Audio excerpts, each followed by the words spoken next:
My name is Silvester I'm the Director General and the Chief Executive Officer of the Lapsset Corridor Development Authority. The Lapsset Corridor Development Authority is the agency of the government of Kenya that is charged with the responsibility of spearheading and coordinating the implementation of the Lamu Port, South Sudan, Ethiopia Transport Corridor, which is envisioned to create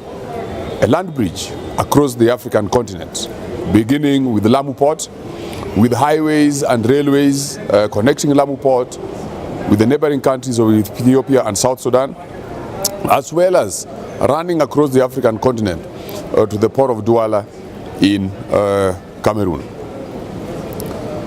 The Lapsset Corridor is closely associated with the NEPAD-IPPF through a support grant in which the African Development Bank is giving technical assistance to the government of Kenya to undertake transaction advisory services to bring private sector on board in the operation of Lamu Port first 3 berths, which are currently under construction, as well as getting investors to develop and operate the Lamu Special Economic Zone. The Lamu Special Economic Zone is attached to the Port of Lamu, in which we envision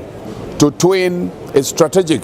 development between the port and the Special Economic Zone, strongly supported by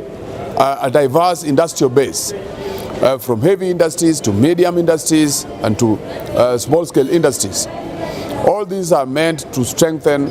the port business, at the same time to strengthen the delivery mode of the Special Economic Zone to the Eastern African economies. Definitely, we have found a strong partnership in the NEPAD-IPPF, considering that this is a facility that enables us to get what we call credible technical services or technical support services to package the projects and to undertake market sounding away from what we would call in-house arrangements. So this way, we are finding greater value because the consultants that are being recruited under the NEPAD-IPPF are international consultants of great repute, and the NEPAD-IPPF does bring on board, again, the angle of strength and independence away from the owners of the project, that is the government of Kenya. That way, we are able to achieve what we call objective outputs that can be believable by investors, and that is actually vouched for by the rubber stamps of the technical consultants as well as the NEPAD-IPPF itself. So it is that partnership that we are finding useful, and without which it might be thought that we just undertook internal preparation of projects and we primed them to suit our interests as a country. But with NEPAD-IPPF on board, enabling us to access technical services of great international repute, then we are moving on a very objective ground that is much more convincing to investors who want to come on board for this particular venture. First and foremost, we know that the Lapsset Corridor is opening up about 70% of Kenya's land space primed on the north. The Lapsset Corridor is also enabling Kenya to connect to Ethiopia through land infrastructure such as roads and railways, and thereby creating new regional markets which were previously not in place. For example, Kenya with close to 50 million people, Ethiopia with close to 107 million people were previously not connected and were not trading or were not doing business per se,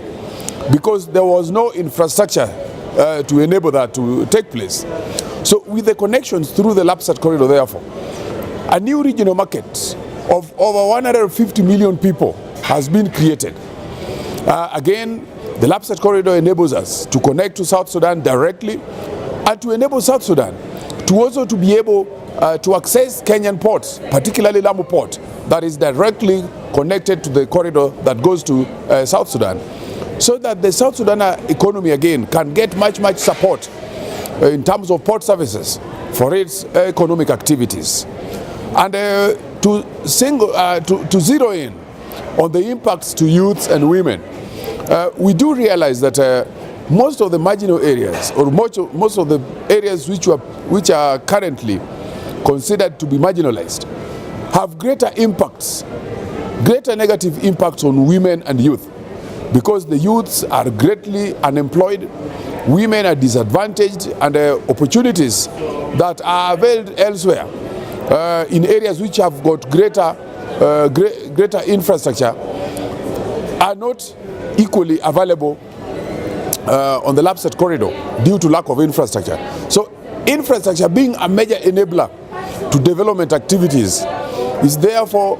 opening up greater opportunities for women and youth in the LAPSSET corridor and in the LAPSSET corridor countries. First and foremost, I wish to state that the government of Kenya is currently undertaking the construction of the first 3 terminals of Lamu Port, and we are currently at 58% completion rate for all the three terminals. And for the first terminal, we are at about 72% completion rate. We expect to complete the first terminal by June 30th, 2019, and we will complete all the 3 terminals by May 2020. This means that by mid-2020, we will be having all the 3 terminals ready for operations. At the same time, we look forward to completing the road connections to provide offtake for port traffic between Lamu and Isiolo to be ready by 2020. The road connecting us to South Sudan is equally going to be ready by the end of 2020. And the construction of the crude oil pipeline from Lokicha oil fields to Lamu Port is going to be completed by the year 2021. So we have quite a heavy load in terms of infrastructure projects currently under design as well as implementation, with a very tight delivery schedule to make sure that by the year 2020-2021 we have the port project completed, we have the crude oil pipeline completed and operational, we have the offtake road infrastructure ready to support the port business, and we also have the implementation of the special economic zone with a strong industrial base located next to Lamu Port, ongoing in terms of implementation, construction works and operations.